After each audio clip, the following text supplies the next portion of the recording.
Why, hello there, YouTube peeps. This is going to be a thing now in my channel. Because from now on, I think it's better to just release interrogations on my YouTube channel rather than stream it because it feels quite short. And I'm not sure if most people would love to see me read through the interrogation. So I guess from now on, we'll go with this route. And hopefully, I'm not too late for DT Night song. Hopefully, Prage. So for now, we'll go read through Angel's interrogation. Do pardon me for my voice, as always, because this is not going to be voice. So you'll have to bear with me. Alright, let's go. Since parting ways with you, Angel has vanished completely like a raindrop fallen into the dark web's deep waters. Today, you suddenly spot a familiar face on the street. Oh, we're going to see her. I guess this is the continuation of DT Night song, huh? When you look up from this angle, you can see the sky through the narrow gap between the high walls of the alley. Despite its small size, the sky appears incredibly blue and vast. I don't normally have the chance or desire to gaze upon the sky like this, but today I realize it's quite nice. The only thing that makes this feel less comfortable is the rock against my upper back. But that's okay. I've grown numb to the pain. Oh, just go to the Chiefs MBCC. You'll be comfortable there. A flock of white birds fly across the tiny gap, free and unrestrained. In the meantime, my life is slowly draining away. What is happening here? Is she injured or something? I always knew this would happen eventually, one way or another. After all, tomorrow is not guaranteed in this line of work. My life could end anytime and anywhere. Nothing, nothing surprising. My vision starts to blur, a sign of hallucinations due to extreme weakness. I hear jumbled footsteps that appear close one moment and distant the next. Out of nowhere, I think of the goldfish in the corner of the living room, their blood red tail swaying in the water before my eyes.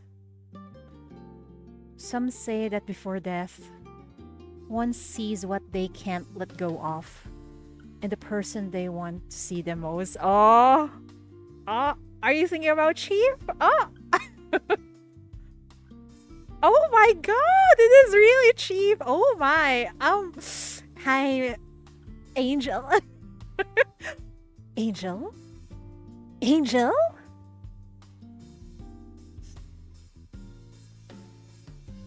Seems like it's true. What happened? Stay with me. Because just before I fall into complete darkness, I see your face. Ah! Oh my good lord. Oh, she's now in the MBCC. Oh. In a corner of the MBCC cafeteria, you sit opposite Angel at a rather inconspicuous dining table. Between you are a few empty plates that were filled with side dishes, along with a stack of bowls. Ah, this is like what they did when Chief was kidnapped, right? Since it's not mealtime, there aren't many people in the cafeteria. But Angel still receives some curious gaze from the people who pass by. Is it because she's hot? Probably. However, she remains calm and composed, like she usually does, and finishes her sixth bowl of red bean soup, unfazed by the unfamiliar surroundings. Finding Angel unconscious in a syndicate alley nearly sent you into panic. You hastily rush her back to the MBCC for urgent medical care. Fortunately, the physical examination showed that she simply passed out from extreme hunger. What? And she was fine after some glucose. Oh my god, when she lost her wife, she forgot or she does not have motivation to eat because I think she's just, lazy. When was the last time you ate? Angel eats quietly, even elegantly, but her speed is astonishing. As her bowl empties once more, you push your untouched bowl of red bean soup towards her. Aw, because that's her favorite and she remembers, huh? She accepts without hesitation, simply nodding her thanks. Can't remember, but it's been quite a while. Angel brushes off the question, clearly unwilling to dwell on this topic. Okay. After she devours another bowl of soup, you offer. Do you want more? If it's still not enough, I can cook some more. Chief is really wife material. Thanks, but it's okay. She sets down her spoon and the empty bowl. I'm full now. She looks at you, then at the empty bowl in front of her, and smiles with a hint of nostalgia. Ah, she remembers that time. Oh my. Your red bean soup tastes amazing, just like always. I never thought I'd have it again. She smiles at you across the table, reminding you of that time back at the safe house. You smile back at her. Nonsense. I'm right here. You can always tell me when you have a craving. Thank you. We rarely see her smiling like that, huh? After expressing her gratitude once more, Angel gets up, ready to leave. But you hold her back. Don't you just disappear! You just came back! Come on. Angel? Wait. I know you're more than capable of getting out of the bureau whenever you want. But would you mind if we talk a bit more elsewhere? It's just the standard procedure around here. What procedure? Despite not knowing what you mean by procedure, Angel follows you, heading deeper into the bureau. Oof. Well, yeah, we need to interrogate you. But it's going to be fine. Angel takes a seat in the interrogation room, scanning the shackles hanging from the armrest. Various security devices in the room, and the video camera in the corner that's been turned off. At least we're not being monitored by other people? I hope, maybe. Is this where you usually interrogate sinners? She sounds indifferent, showing no emotion, but you can't help feeling nervous. Worried she might misunderstand, you hurriedly explain. How did Chief manage to get her in the MBCC? And Angel was not caught being a sinner. How did you smuggle Angel, Chief? Is this something illegal? I hope not. otherwise, otherwise we'll get in trouble. Don't worry. There are no guards outside, and I didn't put the shackles on you. This is just the standard procedure for all new sinners. Just think of it as us finding a quieter place to talk, okay? I'm not sure if she's going to trust us because she's like a cat, right? Quite elusive and not. It takes time before we gain her trust. But I guess we already did because of what happened in Ditty Night's song, right?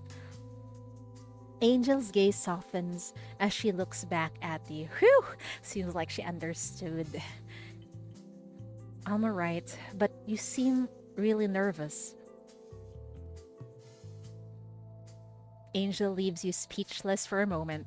Then the corner of her lips curls up, seemingly in a good mood. She initiates a new topic of conversation. You want to talk? Let's talk. Let's start with, how did you find me? You didn't just stumble upon her, of course. Oh, did you stalk her, Chief? After sending you back, Angel vanished completely like a raindrop fallen into the deep waters of the dark web. It's difficult for ordinary people and the authorities to reach the deeper ends of the dark web. You found nothing despite using every possible means and searching through every channel you could think of. But yesterday, you saw a post about Angel's whereabouts on the surface of the dark web. You took your chances and bought the information from them. And that's how you found Angel, who had passed out on the street. Ah, I see. And she even used money to buy intel, huh? What a dedicated wife she is. Someone was selling your intel on the dark web yesterday. Is it because you made too many enemies in the kidnapping mission and they wanted revenge?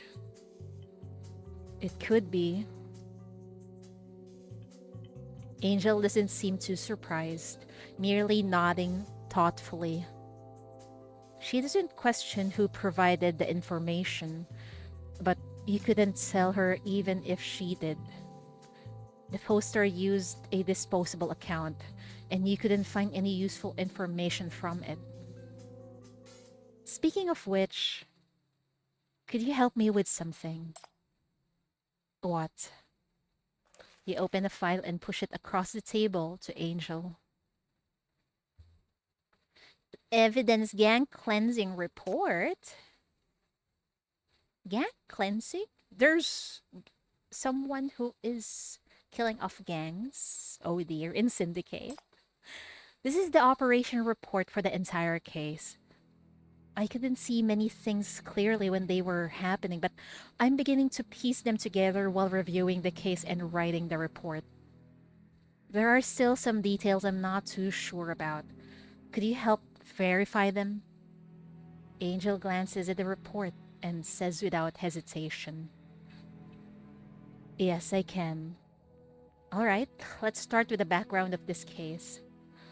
With the reconstruction of the West District underway, the gangs found it increasingly difficult to survive, forcing them to flee to this mysterious dark web created by some unknown figure. Oh, we know who created that. Anyway, the dark web's covert and intricate nature allows them to carry out a series of attacks on key figures in the West District, including me, making it difficult for the authorities to respond quickly. Angel narrows her eyes, holding back what she wants to say and letting you continue. This was our analysis at first, but as the operation unfolded, we realized we had overlooked a very important force.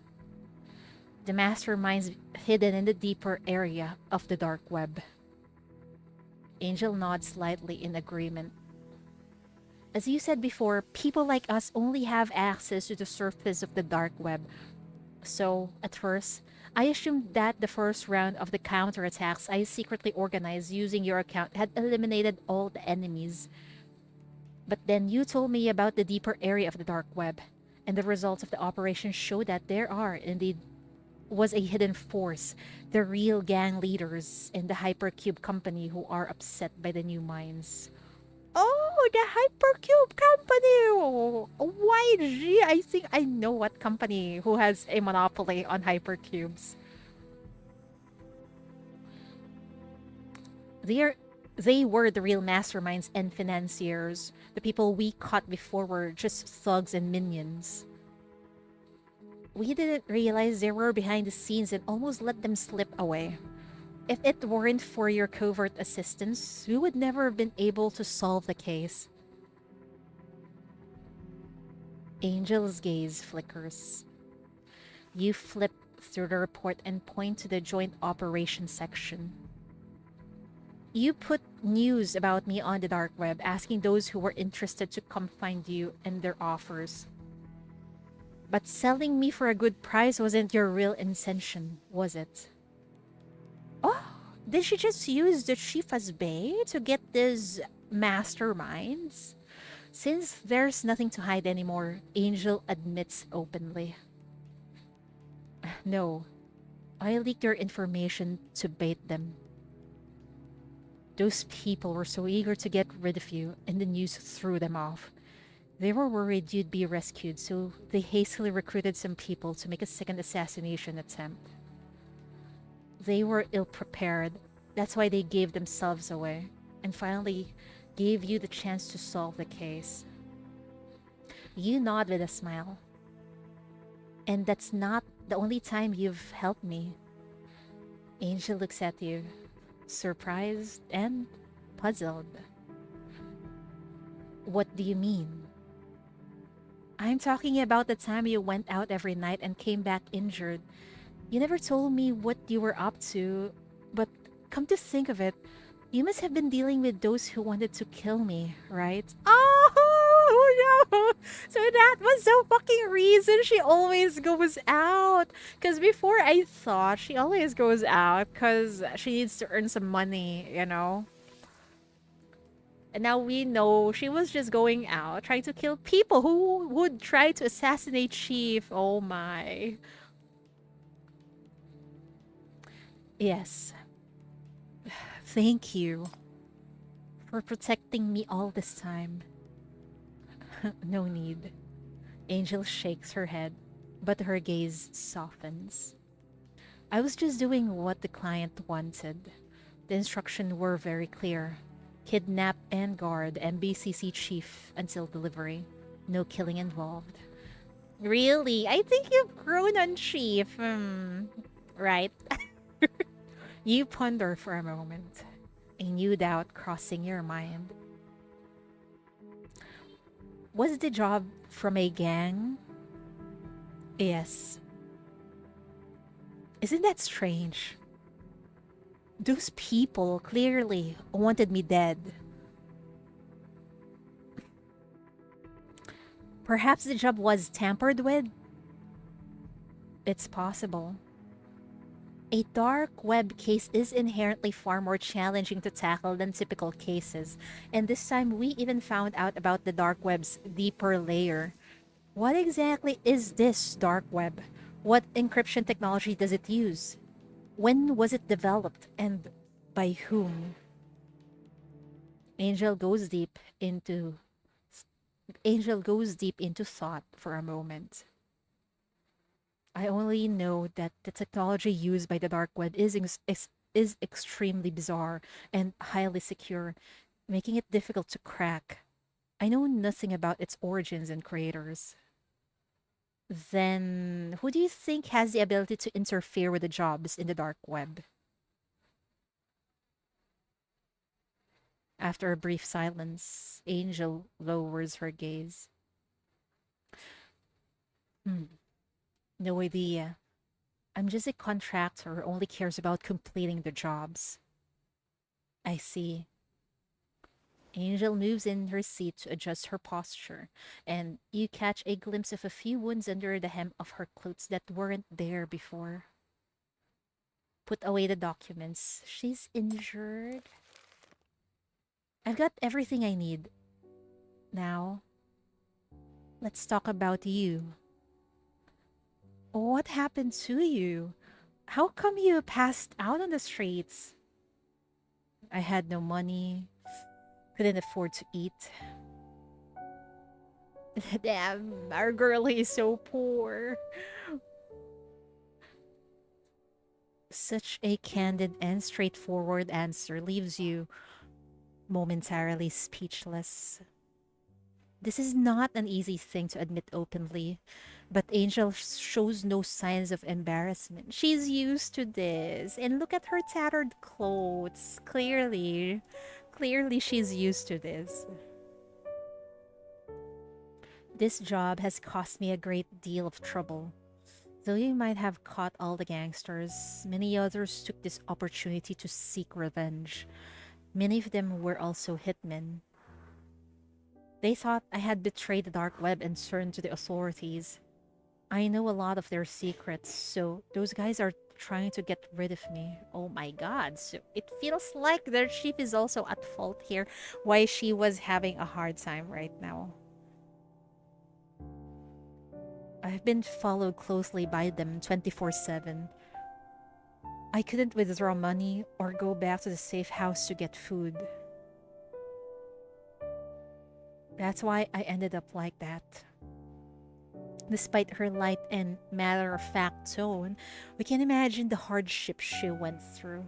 Can't you just stay here? You'll be happy here with the chief.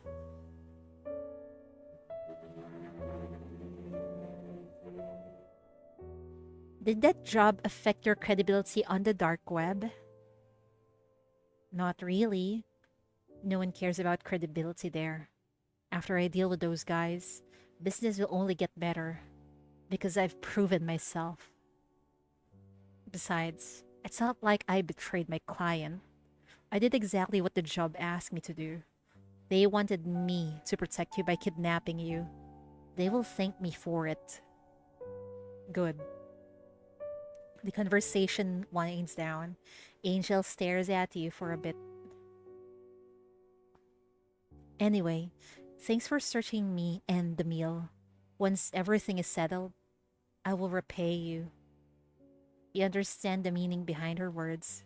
She doesn't plan to stay at the MBCC. No, don't go! Man, she's really like a cat, who does not want to stay at home, who wants to roam around the neighborhood. Repay. What do you mean? Well, you've got nowhere else to go right now. Why not stay here for a couple more days? Is this how you want me to repay you? Yeah, I happen to have a break at the moment, so you could join me for a bit of a holiday. Really? The chief? Having a holiday? That's rare. When you were living together, you had been trying to show her the beauty of the sunlit world by picking certain jobs for her. But you also wanted to take her out on the streets to experience the life of ordinary people. This is something you've always wanted to do since you first met her, but you never had a chance. And now, this might be the perfect opportunity. She always says she's meant to lurk in the shadows, but once she feels the sun's warmth and witness the flourishing lives under the sunlight, perhaps she will change her mind. Hmm. She frowns, like sensing your intention. She's really like a cat. You try to pet a cat, be nice to her, and what she does afterwards is probably she would scratch you. However, perhaps due to your help this time, or because she's gotten used to you planning things for her, she cannot bring herself to refuse.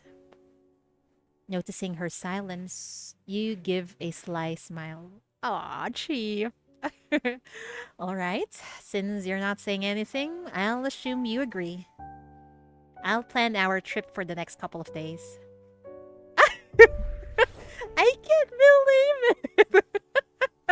This is turning out into Angel and Chief another date or date part 2.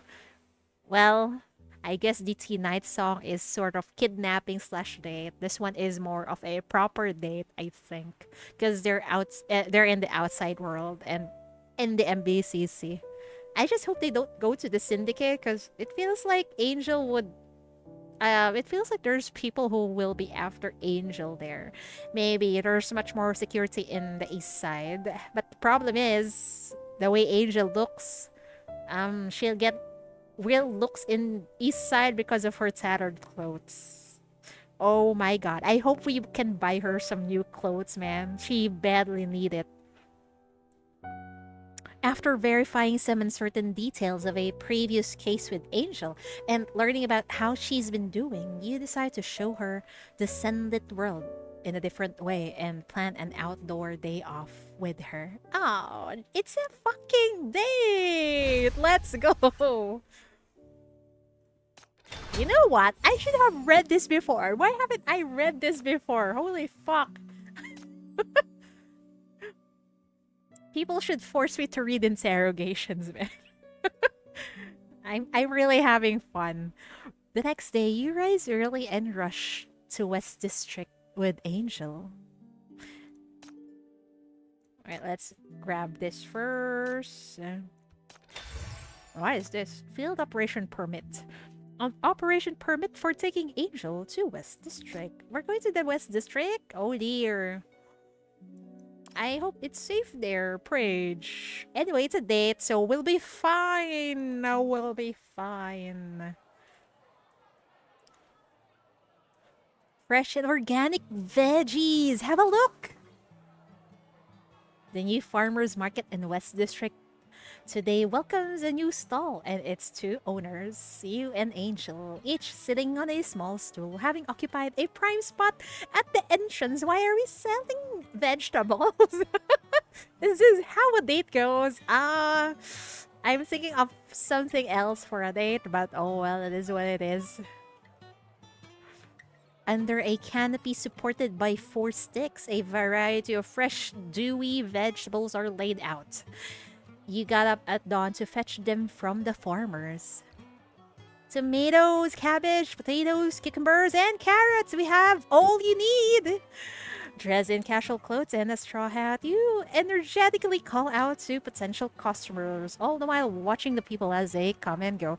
I want to see Chief with a straw hat and casual clothes.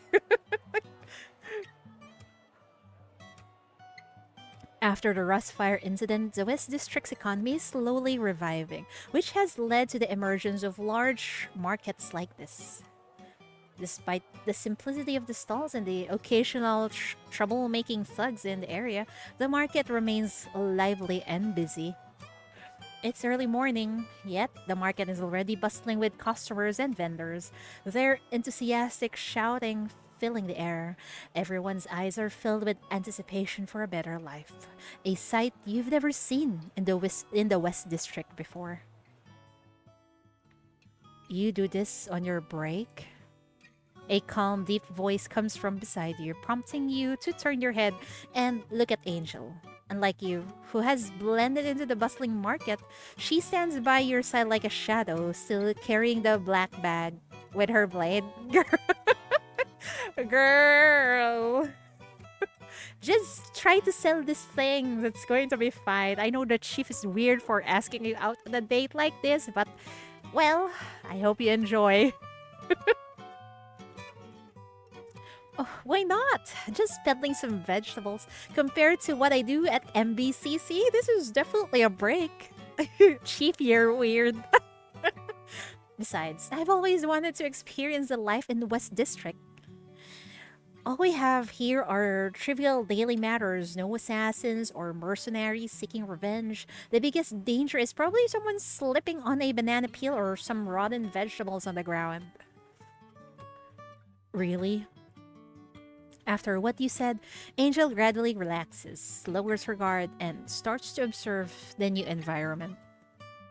She looks at the customers and vendors, listening to them chatting, gossiping, or haggling, her eyes filled with curiosity and interest, seemingly fascinated by everything happening around her. You smile without saying anything and continue calling out to attract passerby. Right now, you blend in perfectly with the hundreds of ordinary people bustling about for their livelihoods in the market. Who could have guessed that the two people running this little stall are a former fearsome hitman on the dark web and the hero of the West District? Despite sitting at the perfect spot and your voice going hoarse from shouting, not many people have stopped by your stall for some reason.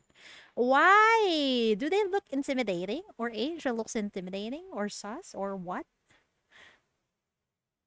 As you take a moment to rest your throat and drink some water, a lady stops in front of your stall and you immediately put down the water bottle to greet her.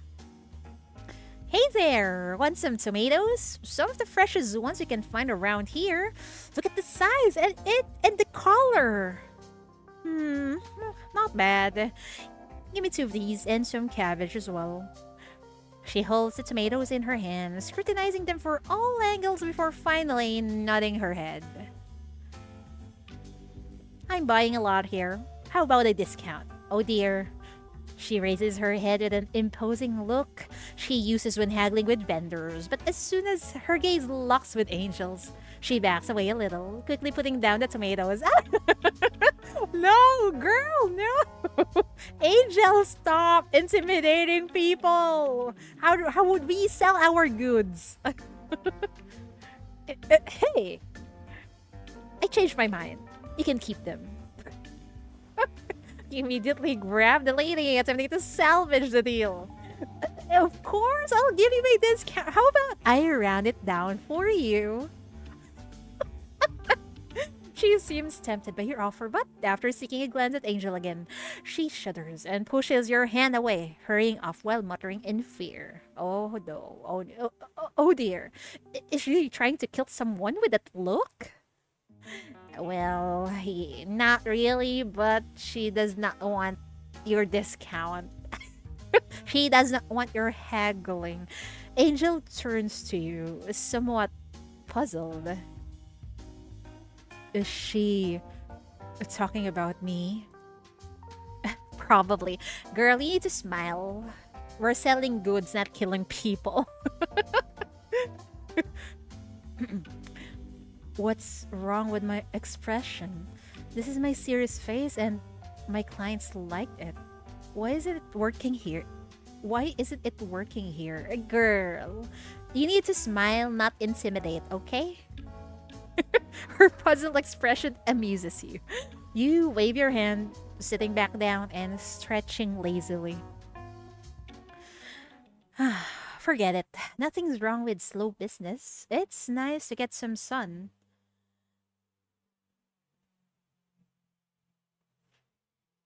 Granny, you're back! That stingy butcher. We're all neighbors here, and he wouldn't even help butcher a chicken. Don't worry. I'll keep asking around. You'll definitely have your chicken soup today. Oh. Butcher a chicken? Angel has a sword! Angel has a sword who can chop the chicken. You look toward the fruit stall next to yours. The stall owner, an old lady, is holding a tied-up chicken while her grandson stands beside her, looking dejected. Inquire. Hello there. Can I help you with anything? The old lady walks over, holding her grandson by the hand and slightly lifting the chicken in her other hand to show you. One of our relatives had sent us a chicken, and I thought that chicken soup would be perfect for my grandson here, so I went to ask the butcher to handle it for me. But he refused to help because the chicken wasn't bought from his shop. That's rude. That's unfortunate. She hesitates as she looks at you and Angel, somewhat embarrassed. Um, could you help me butcher this chicken? Yeah, Angel, raise your hand. Help the old lady. You turn around and ask Angel. Angel, do you think you can help out? Angel answers with her actions instead. She swiftly draws a gleaming blade from her bag, staring intently at the chicken in the old lady's head, chilling the air around her. She's about to double kill a chicken. It's already dead, honey. You just need to cut it out. I mean, cut it, chop it out. She's so scary. Granny, forget the chicken. I want to go home. Just as you are about to take the chicken from the old lady and hand it to Angel, the grandson starts crying. He snatches the chicken from his grandma and runs back to his stall, cowering in a corner and trembling as he stares at you and Angel. Angel, you scared her. She is just about to cut the chicken. The poor boy. Huh? This kid. Please, don't take what he said to heart. Sorry for taking up your time. Most likely feeling apologetic, the old lady picks out a generous amount of vegetables from your stand without haggling. You pack a full bag of vegetables and hand it over with a comforting smile. It's alright. Are you sure you don't need help with the chicken? Thank you, but don't worry about it. Oh, and I've been watching you for a while. This spelling business isn't as easy as it looks. The old lady continues as she takes Angel's hand and pats it. The latter seems a bit uncomfortable but doesn't pull away. When I first started my stall, I couldn't sell anything either, but it got better over time. Keep at it. My stall is just over there. We're friends now. Ask away if you need help. Sure, Granny. Of course. Thank you very much. Wait, I'm getting eaten by mosquitoes. Hold on real quick.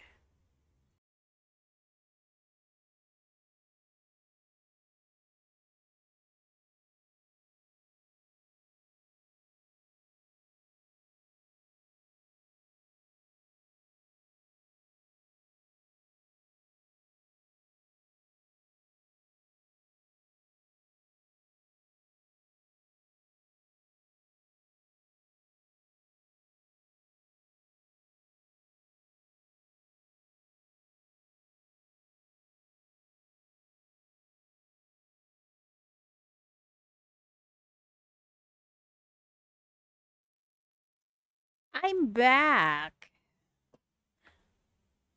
After finishing the conversation and watching the old lady return to her stall, you are soon drawn to the commotion not far away. Is there a fight? The nearby vendors and customers all drop what they were doing and walk over. You also grab Angel and approach the crowd to see what's happening. Stop talking and pay up!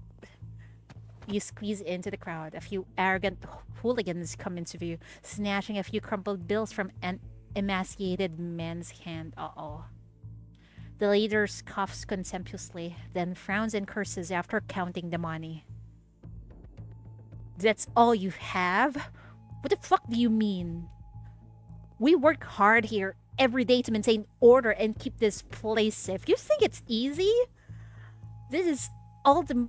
wait, this is the old man. This is all the money I've earned this past 2 days. My wife is sick and I have to take care of her. Please, have mercy. The old man pleads pitifully. Did I ask? I don't fucking care even if she dies. Just give me my money, you hear? With new markets and profits, the rats that once lurk in the shadows now emerge. These troublemakers are some low-level thugs who couldn't even join a gang in the past. Now that almost all the gangs are gone, they seem to think that they can finally take over and rule the West District. These thugs have grown accustomed to dominating this place, and the people of the West District have endured oppression for so long. Even though times have changed, the influence of gangs still lingers, and people are still too intimidated to fight back. Baddies, stop bullying him! Suddenly, a young but sharp voice breaks the silence. You look down and see the boy who Angel had scared earlier. He has let go of his grandma and made his way to the front of the crowd. His face reddened as he yells at the thugs. Get lost, you little brat! The thugs ignore the boy, shoving him impatiently. He tumbles to the ground, scraping his palms and knees. Seeing this, his grandma rushes over, positioning herself in front of her grandson like a lioness guarding her cub, and begins cursing at them. Oh my god, grandma, you should just grab the boy and run. Protection fee? Nonsense. What did you protect? When the West District was in trouble, none of you scums were there. Now that the Black Ring is gone, you're out here pushing us around again. Let me tell you, times have changed. Those gangs have all been wiped out, and now you're just a bunch of nobodies. You don't get to boss us around anymore. Hearing the old lady's words, murmurs ripple through the crowd, with many nodding in approval, their faces no longer as terrified as before. You little piece of shit. Wanna mess with me? I don't know. I don't even know what's the curse word they said, but I think that fits. In a fit of rage, the thug slits on the ground and with his accomplices menacingly brandishes their weapons, ready to strike the old lady. I'm going to teach you a lesson and show you who runs the West District these days.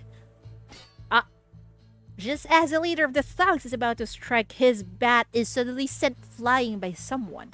The crowd only catches a glimpse of a silver flash before Angel's blade is already inches from the thug's throat. She's fast! You quickly ask the spectators to step back a bit to prevent them from getting hurt, and to give Angel room. Careful now. Everyone step back a little.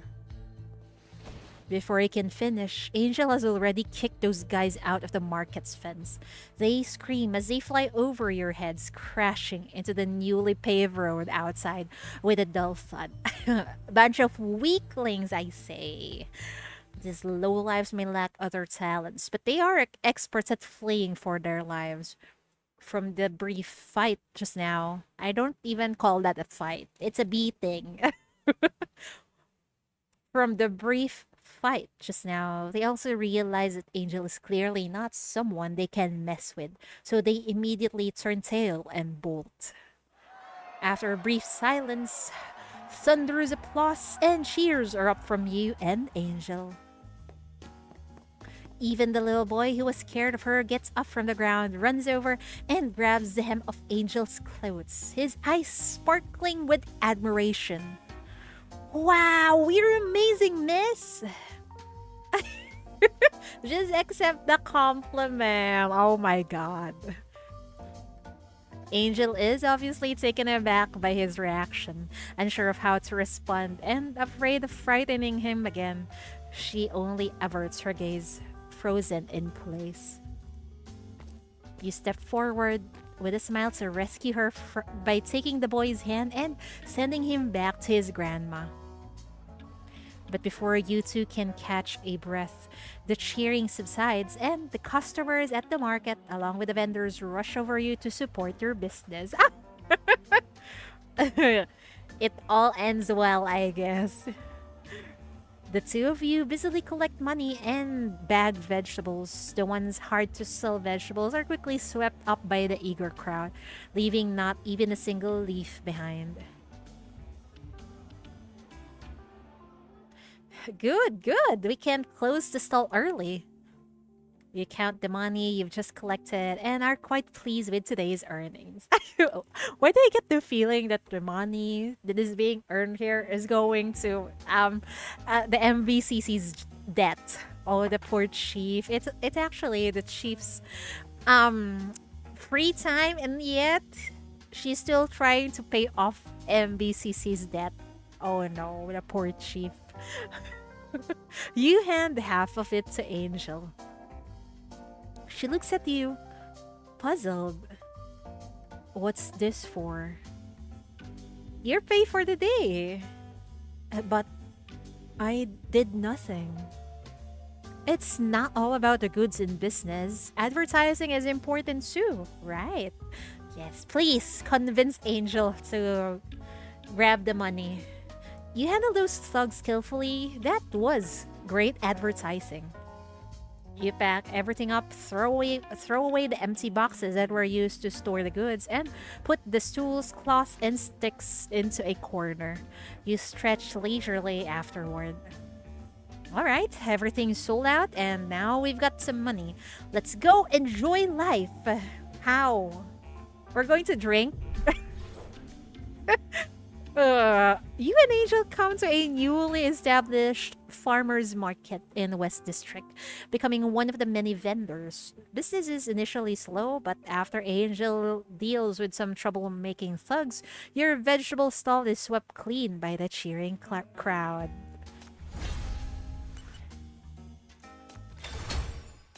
What an unusual date that was, but I guess as long as Angel have fun, that's all that matters. After the vegetable stall closes, you take Angel to the next destination, the cinema. Oh, it's a cinema date. This it. Okay, we're getting on the proper date.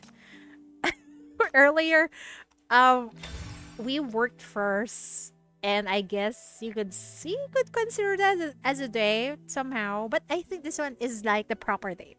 And then the finale, I hope we have one fantastic dinner with Angel. Movie ticket? Why is the movie ticket looks luxurious?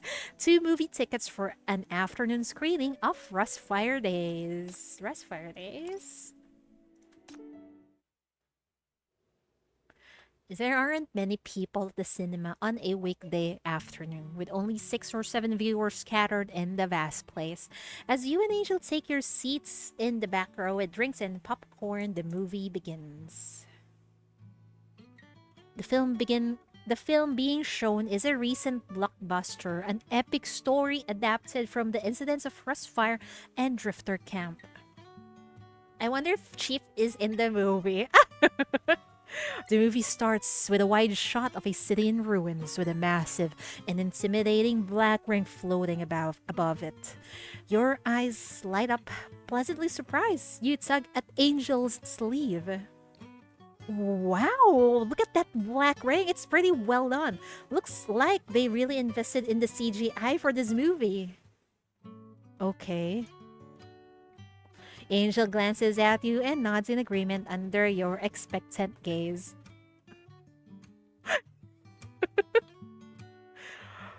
The movie is reaching its climax. As one of the witnesses of the story and the character inspiration for the movie, you feel like you're revisiting those indelible memories. Ah! So actually, the inspiration was cheap, huh? That's very interesting. Oh my, my, my. The journey was fraught with many hardships and difficulties, but now that it's all in the past, looking back on those times brings a sense of reflection and relief. Everyone's efforts and perseverance bear meaning, and those sacrifices were not wasted. Darkness will fade, and the hopeful future that once seemed unreachable will eventually come. Just like what you saw at the farmers market today, the West District still has a long way to recovery, and various problems remains. But now, people no longer remain silent in the face of oppression and choose to stand up and fight back. They all truly believe that the era of despair has become the past, and the future of this place will only get better. As you contemplate, many amusing anecdotes from those tough times also re-emerge in your memories. In the movie, the group of protagonists overcomes obstacles and vanquishes their enemies along the way, making for a thrilling journey to witness. Hold on, this part is way too exaggerated and idealized. We were in such a mess back then. Everyone was wounded and scattered. It was far from heroic.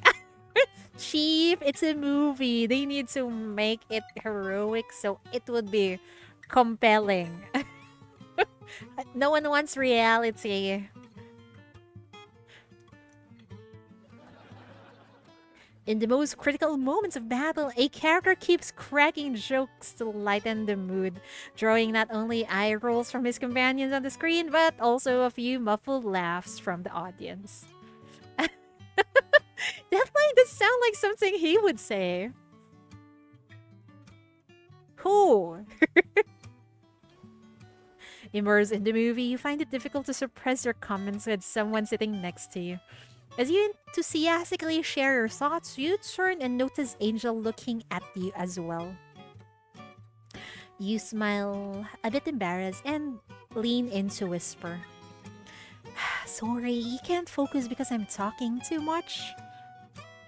No. Angel pauses, then adds, Your commentary is very interesting. After saying this, Angel slowly turns her head back to focus on the movie, the light from the screen flickering on her profile. At the end of the film, a one sunless alley is finally bathed in light, and the laughter of children dispels the dreadful silence. The last shot lingers on a small white flower blooming amidst the dark mire. The screen fades to black, and the lights in the cinema come on, leaving a long list of credits rolling. With the soothing end credits music playing, the other viewers slowly exit, leaving you and Angel in the now empty cinema. Feeling stiff from sitting for so long, you stretch and turn to Angel with a smile. What do you think of the movie? Why do you ask? After overcoming all the hardships, these people finally live happily and comfortably in the new West District. Sounds pretty good, don't you think? Angel is smart. She picks up on what you're trying to say, but she shows no reaction and simply replies softly. Yeah, but I'm not like them. From the very beginning, they had their goals and beliefs. They wanted to bask in the sunlight, and to achieve the goal, they tried their best to break free from the darkness. At the same time, there are also people like me on the fringes of the world who don't see themselves in that picture. I hope you see yourself in the light once again through the help of Chief. I prayed that would happen. What kind of life do you want? The life I have now is good enough. I've already chosen my path. That is so sad. You can improve your lives. Why do you want to stay there? What made you lose your desire for the sunlight? How did you become who you are today? And why did you make such choice? You have many questions, but looking into her tranquil eyes, you suddenly don't know where to start. There is a moment of silence between you two. Angel is the first to break it. I've heard that in your world, people like me are considered criminals that need to be captured and shackled. Is that true? I'm not too sure. Yes, if you don't mind. Her eyes darken. But I won't stay at the MBCC. I know. Shackle commission? Let's turn this into a commission. I put the shackles on you, and you tell me about your past.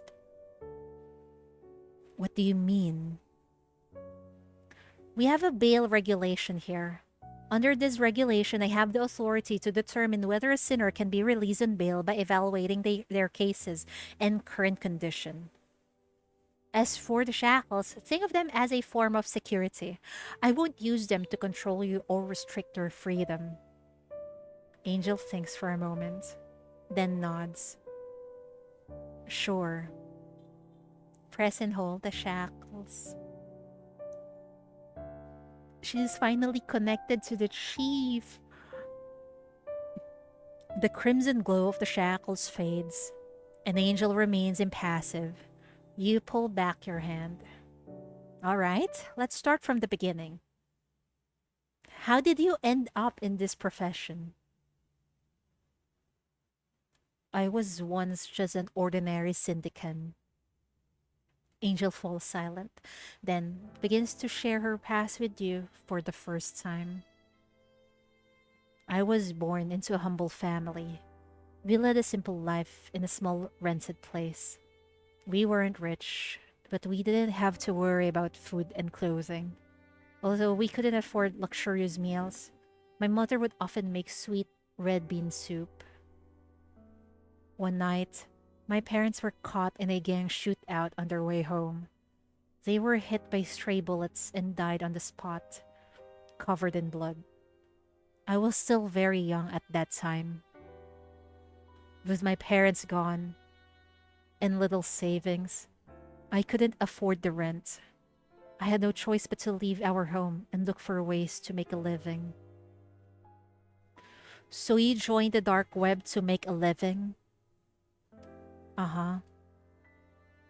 In that early years, I had been everywhere in Syndicate and tried many different jobs. But it turned out I was only good at fighting, killing, and doing dirty work for other people. For a long time, I was living hand to mouth, barely scraping by. And one day, I heard about the dark web and how people could make money there.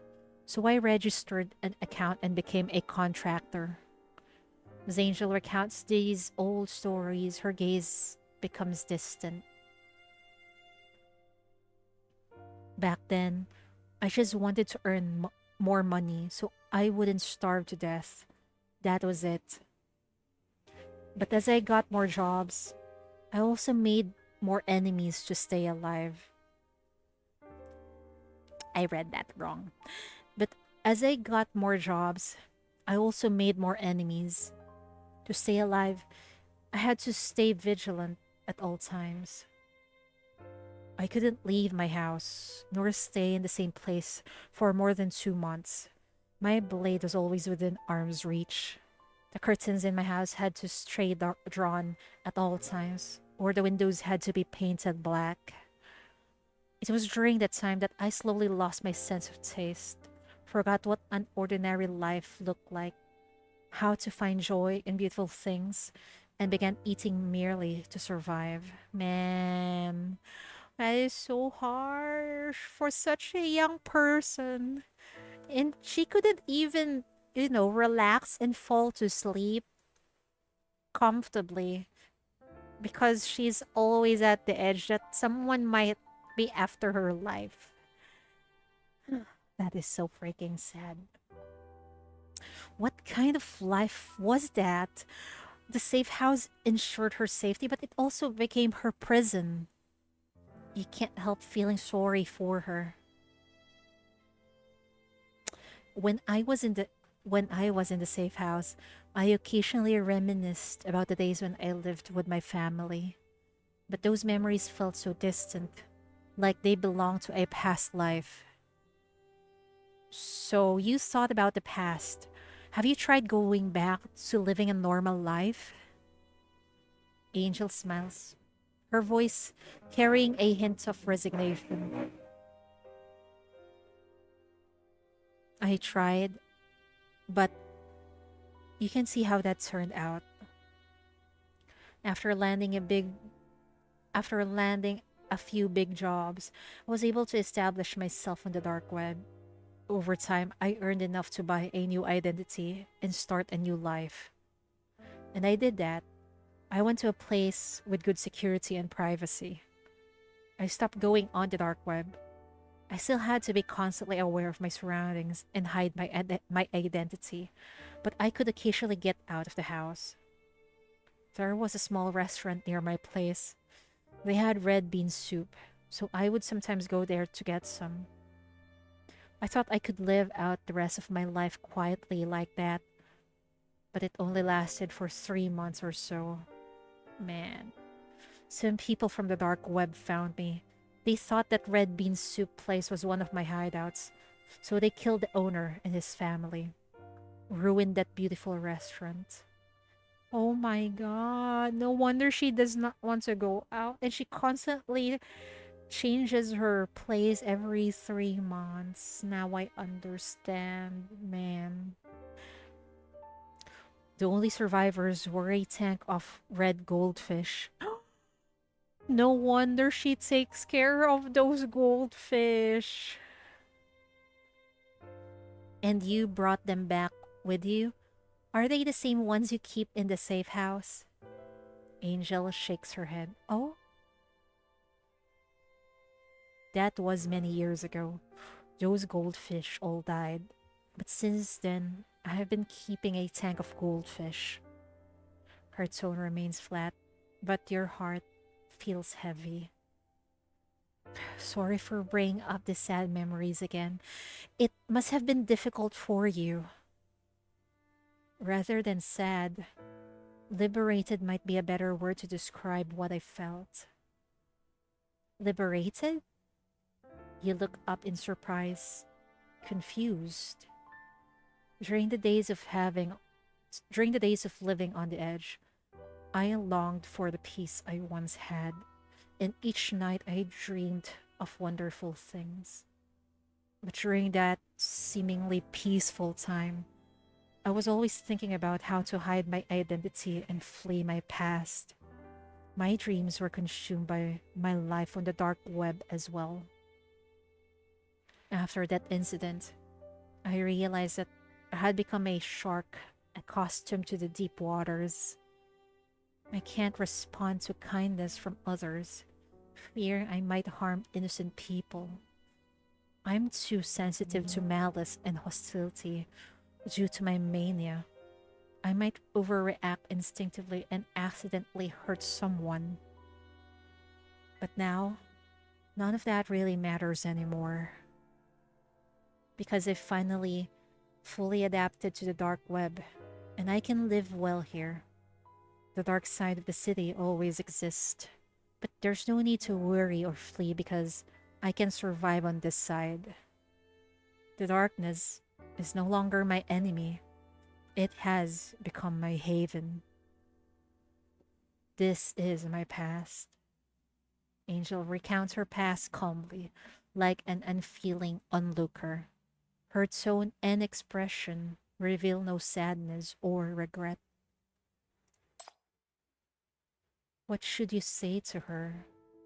Stunned by her story, you're at a loss for words, even though you're usually so eloquent. Should you tell her you understand her, that the past is behind her and she should keep hope alive? Or maybe ask her to trust you and step into the sunlight together? None of them feels right because she doesn't need comfort or encouragement. You still want to convince her, yet after learning about the blood and tears she endured in the past, everything you say feels weak and inadequate.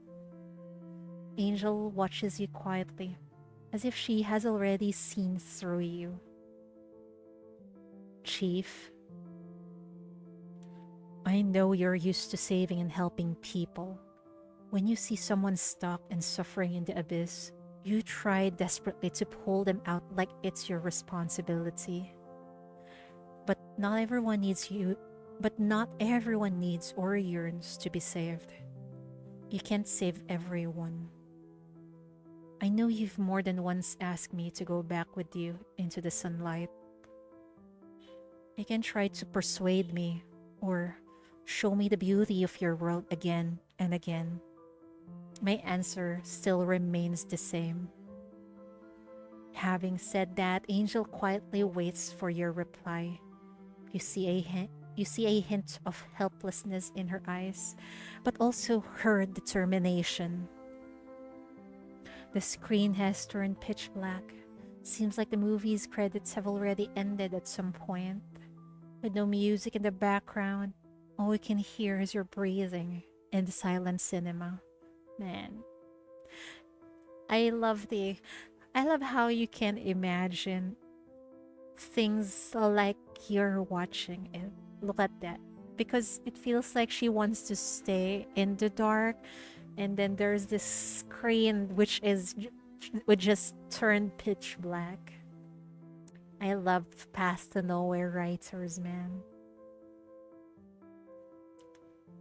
I see. After a long while, you let out a sigh and nod. I'm still trying and asking these questions only because we've never had a chance to truly talk about it. I knew how you might react, but I still had a glimpse of hope that maybe I could persuade you. But now that you've told me how you feel about this, I won't insist. You're right. Perhaps I've been too caught up in the so called savior role, but I hope you will understand and forgive me for being stubborn and selfish. I've always believed no one is meant to live in the shadows, and that deep down, everyone yearns for a warmth of the sun. I thought you didn't want to come with me because you don't understand this side of the world. I loved Chief so much, man. I thought that if I tried harder and proved myself worthy of your trust, I could ease your worries and pull you out of the mire. But now it seems that's not the case. I was wrong. You paused, then looked back at Angel, flashing a broad smile. I respect your decision. I won't impose my own beliefs on you anymore. Since you can't accept this kind of life, I won't go against your wishes and force you to stay. I love Chief so much.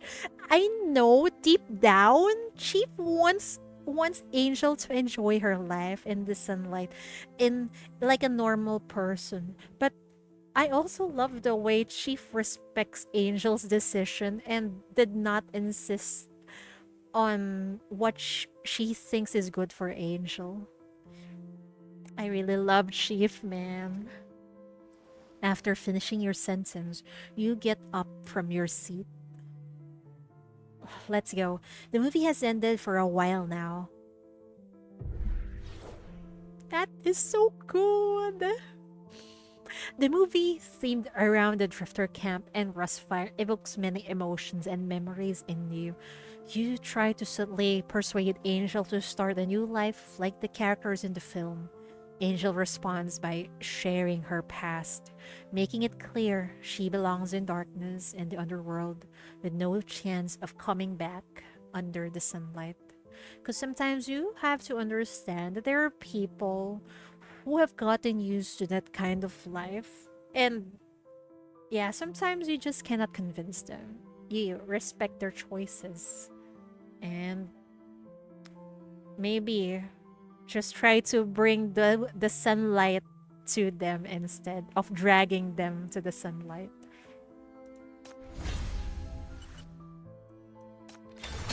I love Chief so much, man.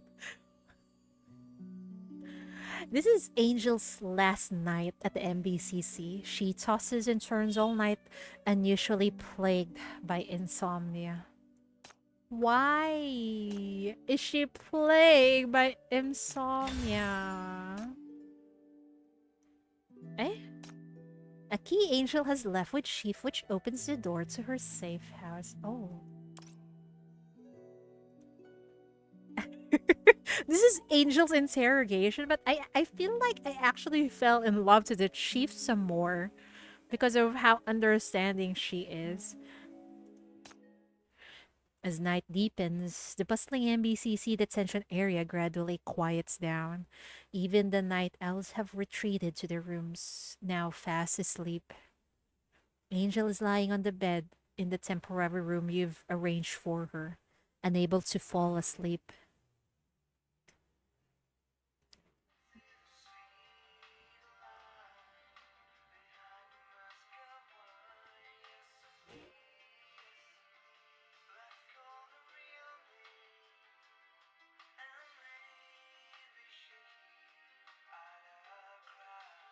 We'll finish this song.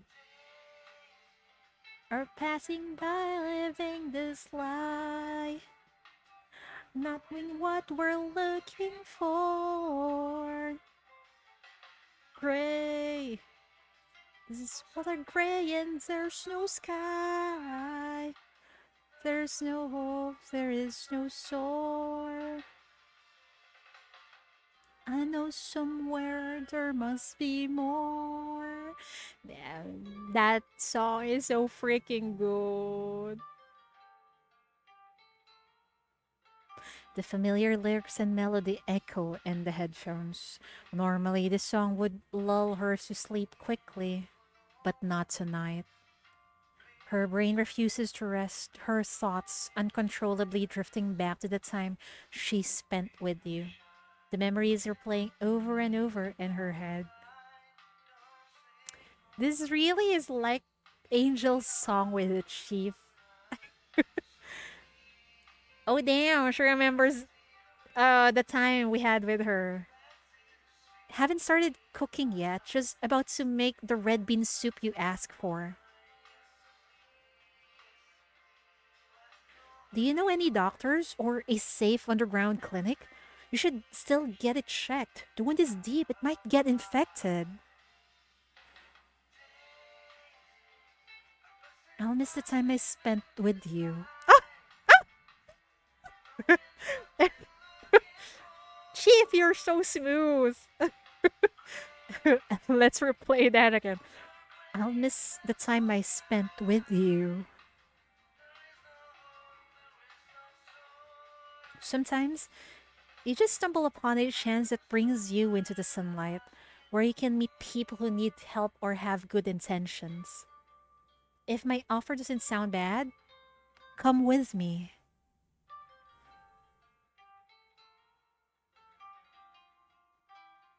The next second, her thoughts drift from the safe house to the cinema this afternoon. But now that you've told me how you feel about this, I won't insist. I respect your decision. I won't impose my own belief on you anymore. Since you can't accept this kind of life, I won't go against your wishes and force you to stay.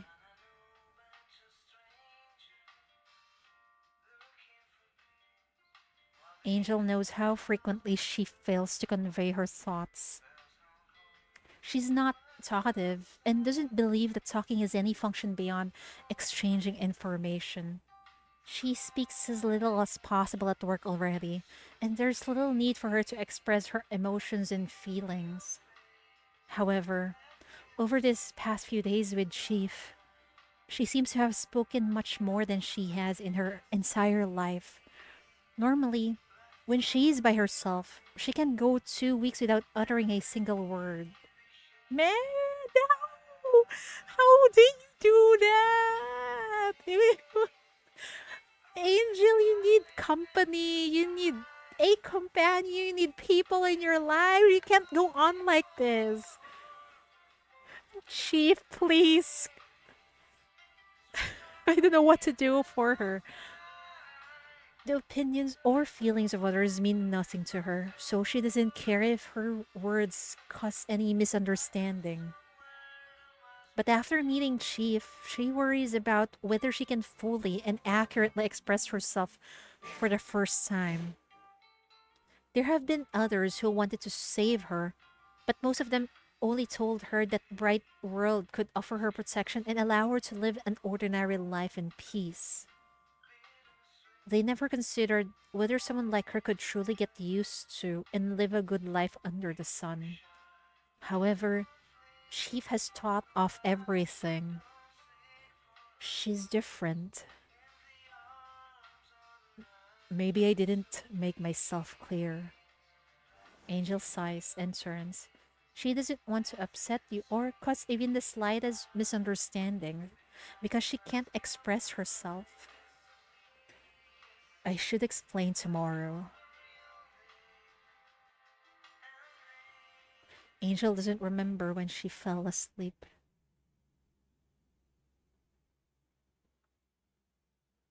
The safe house is shrouded in a misty soft light. She sits on the couch as you come in with shopping bags in hand. As usual, you complain about her living habits and the mess she's made in the house. And surprisingly, you suggest cleaning up together for the first time. Just as she's about to take the broom, Angel is jolted awake by a sudden alarm. She stares at the unfamiliar ceiling for some time before remembering that she is leaving MBCC this morning, just as she said before. Her thoughts is with the chief. She cannot let go, but she cannot express herself. Oh, the fucking dilemma, man.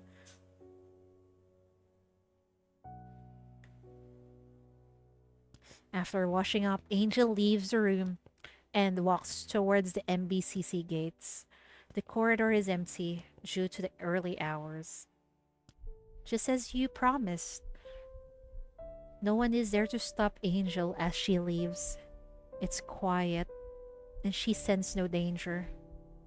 But she hears her own heartbeat, pounding and quickening. Her anxiety peaks when she sees you waiting at the gate from afar, and she stops in her tracks. You hear her footsteps and walk towards her. Oh! Angel feels the weight in her hands and looks down, noticing a thermal bag. It appears somewhat bulging and blocky and feels warm to the touch. That scene earlier just looks like what you see from K-dramas, man. It is so sweet. This is... I bet you're leaving on an empty stomach since it's still early. I packed this from the kitchen. All your favorites. You can eat them on the way. Oh, Chief is such an amazing wife. I bet Angel have fallen in love all over again. Oh, and there's this. You fish out a key from your pocket and hand it over to her. This is the key you gave me. You can stay there when you go back. I've been cleaning the safe house, but I didn't touch anything in your room. The goldfish you left with me are all alive and well. If you're staying in the safe house, I can send them back.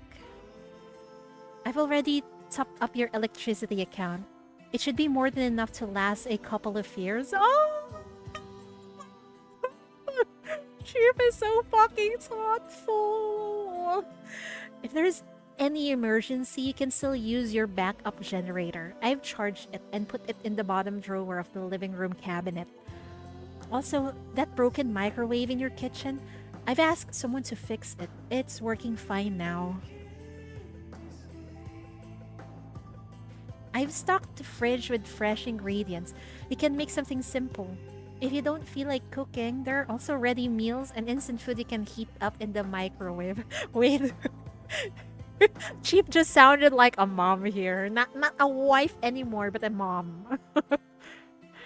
I've written down the reheating instructions for each item on memo papers and stuck them on the boxes.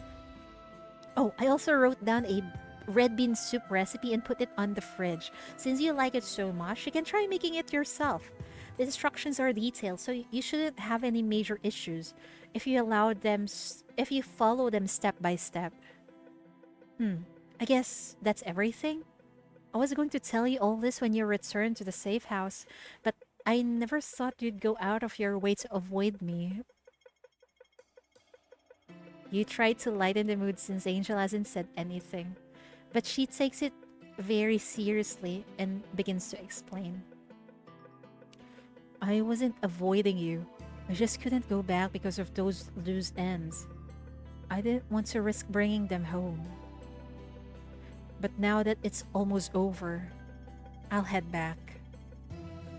That's good to hear. Relax. I was just messing with you. You give a comforting smile, but she grips the key tighter and pauses for a moment before she continues. I'm okay. There's just something I want you to know. Sure, I'm listening. Take your time. Reassured and encouraged by the look in your eyes, she continues. It's true that what I said in the cinema yesterday was my lifelong beliefs, but I choose not to stay not because I dislike you or hold something against you. She said, we already know that, but it's okay as long as you're speaking your mind. Oh my god. On the contrary, I cherish the time we spent together in the safe house, and I've never held a grudge against you for hiding things from me. You showed me a different world and things I've never seen before. It was a great memory. Before I met you, I hardly ever took orders. I used to spend time investigating the targets to make sure I could bring myself to do it. A simple kidnapping job is quite rare on the dark web. It was nice to have you picking orders for me.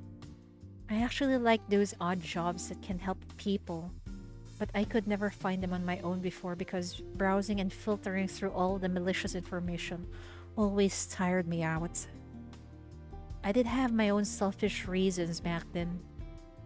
I didn't want you to leave, even though I knew we didn't belong to the same world, and I couldn't stop you from returning to the sunlight. I still wanted to stay with you a bit longer. Ah! Oh my god, she just admitted it. She does not want the chief to leave. Oh, how? If you say this now, how could I let go? Why are you like this? And you're saying it while saying goodbye. It fucking hurts. It fucking hurts to let you go like this. It was a lovely memory, whether I think back on those moments. They always warm my heart. You unconsciously smile and nod. That was a rare, peaceful time for me too, even though I knew it couldn't last. I didn't want it to end either.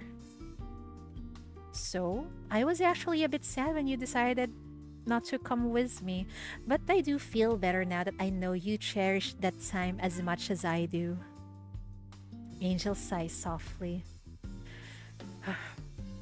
The dark side of the world will always exist, and the darkness in my heart can be erased. Oh, oops, I read that wrong. The dark side of the world will always exist, and the darkness in my heart can't be erased. I couldn't come with you because I was afraid that a monster like me or the dangers around me might hurt you. I was also afraid that after being exposed to too much warmth and kindness, I wouldn't be able to continue living in the shadows. She pauses for a moment, then looks at you seriously again. But this time, I want to thank you properly in person. I'm grateful for everything you've done, and I'm happy that we met. In the past, my way of reminiscing about the past involves only red bean soup and goldfish, but you and that interesting job have given me a new idea. I could do what I'm good at and cut through the darkness to guard those who live under the sun. I'm happy with myself as I am now, just as you are proud of your way of life. I hope to receive the blessing of a dear friend. Angel remains as calm and composed as ever, but this time you feel the sincerity and hope in her every word. It's like she's finally laying her heart bare before you. Suddenly, You also feel an indescribable feeling in your heart. So, you take a deep breath and look into her eyes and say to her earnestly, I understand how you feel. I've also come to understand that the so called universal rules don't apply to everyone. Not everyone can adapt to the same environment. It's not right to push you into the sunlight.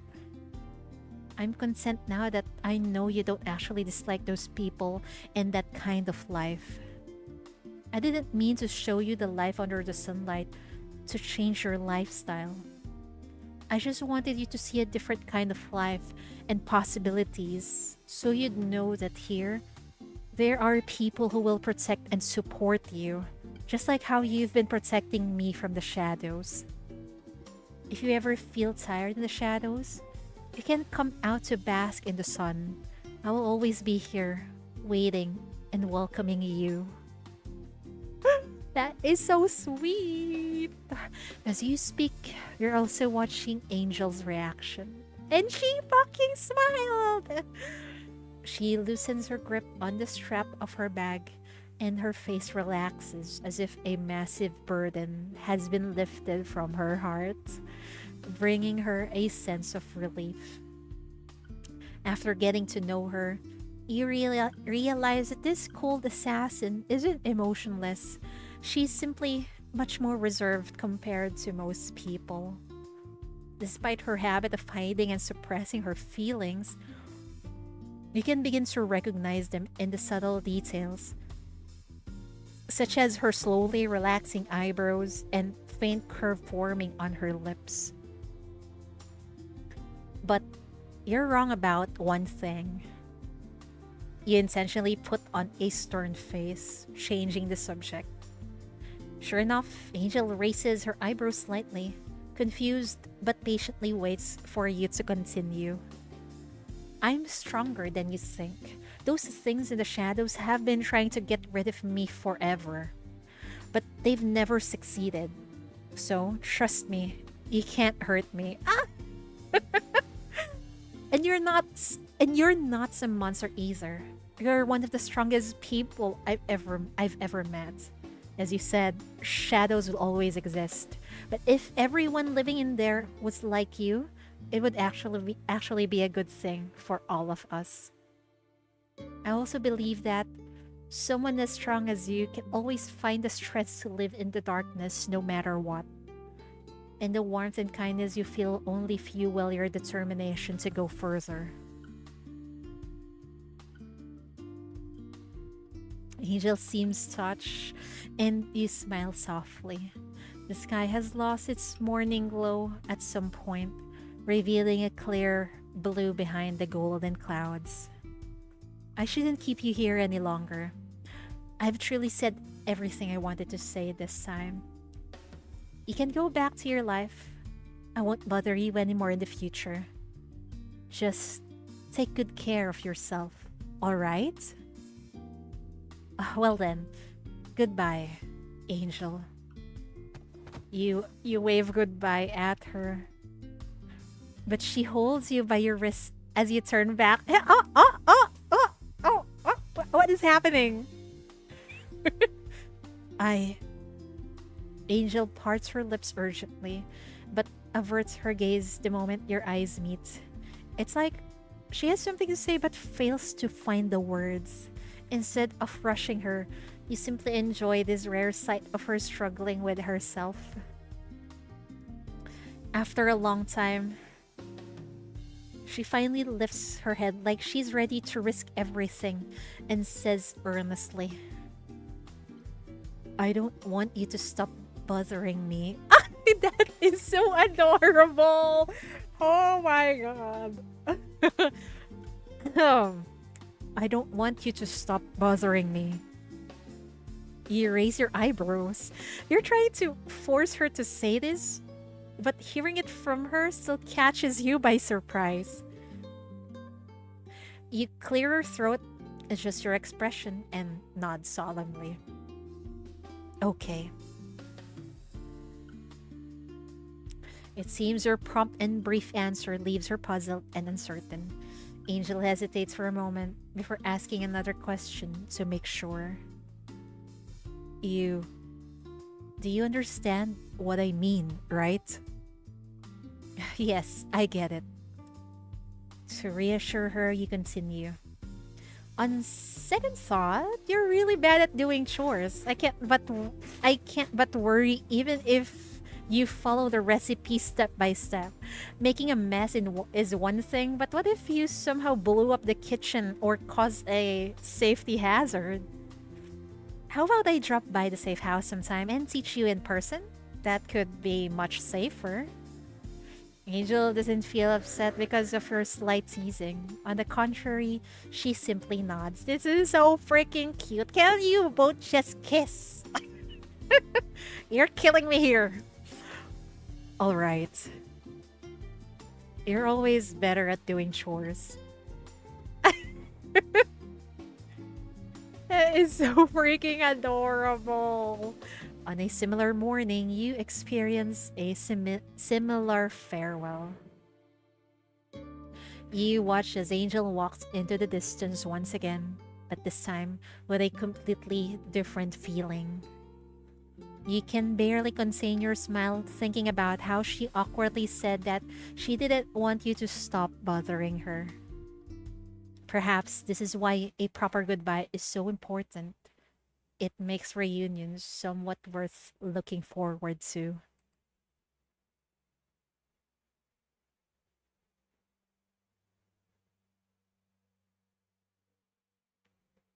Oh, it was you who told Chief my location, right?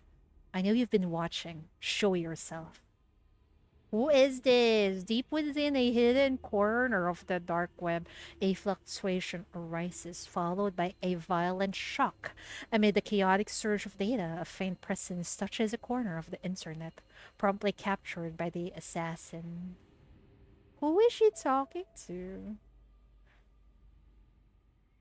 I'd say I hid well these days. The only person who could find me is probably you, the one who's capable of hacking the dark web and tampering with the order.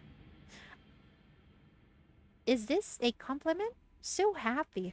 I think this is zero. She's already safe. I took the job and I'll watch over her. You didn't have to do that. No way. She was looking for you so desperately. It's quite heartbreaking to look at. Besides, you're happy she found you, right? Yes, I am. Thank you. Let me know what you need. I can help you. I'm guessing you really want to, but can't go to her. Not now. I can't yet. Watching that person, watching around you. The dark web is different now. I can tell. I'm trying my best to get there very soon. I think that's zero. That sounds like zero. I didn't know they were connected.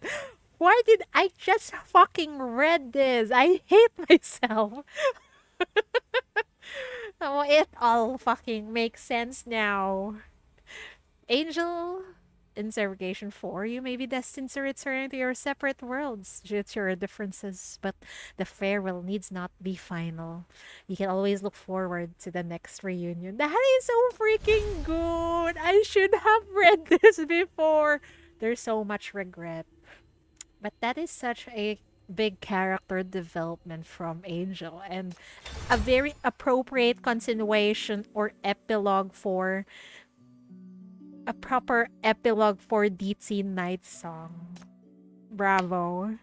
I think it's really better if I read interrogations off stream because it's faster and there's less distractions. I'm not sure if you guys would want that, but let me know, okay?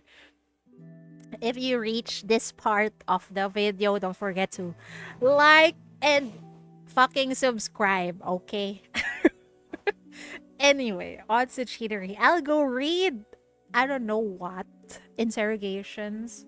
It's a surprise, or maybe you can comment down below on what interrogations you want me to read on stream that is not available in my channel. Let me know. Otsu Cheatery.